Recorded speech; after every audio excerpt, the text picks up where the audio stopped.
Hello, I'm Dr. Benjamin Miller. This video is about the Toulminian model of argumentation.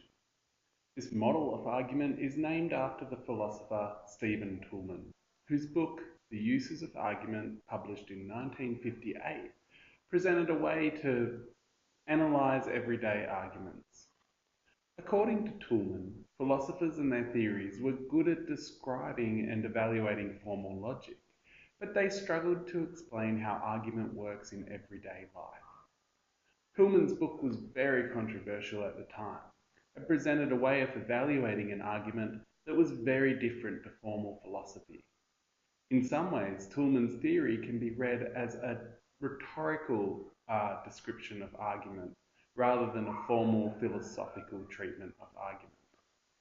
Later, Toulmin admitted that his model of argument, which had become very popular with writing composition instructors, can be interpreted as an Aristotelian approach to argument.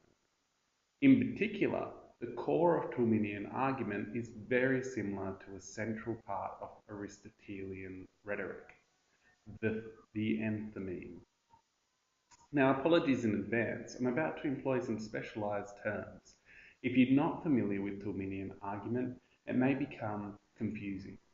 So you may need to play the video a few times and look closely at the supporting slides, or go and do some background reading on Toulminian argument to help build your knowledge. So an enthymeme is a type of sentence that presents a claim and a reason. For Aristotle, successful argument relies on the enthymeme. Today, we can think of the enthymeme as a good formula for producing a thesis statement or an argument statement. It's a good strategy of arrangement to develop your argument as an enthymeme, a sentence that presents the central claim you're making and that bases your claim on one overriding reason or proof. Now, the claim should be contentious, something we don't already agree on, and the reason should be provable, something that your audience will accept as true after hearing your supporting warrants and backing. Claims, reasons, warrants, and backing.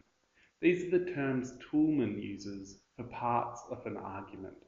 They have specialised meaning. You can define the backing as data, information, statistics, theories, interpretations that are not questioned or not likely to be challenged by your audience. This set of information leads to some general propositions that will also be held to be true by your audience, and these are the warrants. A set of warrants then supports your reason, the main premise of your argument that needs to be true in order for your claim to be persuasive. Now, based on your accepted reason, you can make a claim that is contentious, but it's persuasive given the case you've outlined. The thing to understand about warrants is that your argument will be supported by many warrants. An important skill in rhetoric is selecting the right warrants to expand on. In short, you don't discuss the backing to your warrants if your audience already accepts that warrant as true. You only discuss warrants that your audience might have reservations about, and then your backing convinces them. Another level of complexity is introduced by Toulmin when he discusses rebuttals. These are like general propositions that seem to contradict your stance. Rebuttals should be discussed and then lead to qualifiers. A qualifier introduces a modification to your central argument that makes the rebuttal redundant.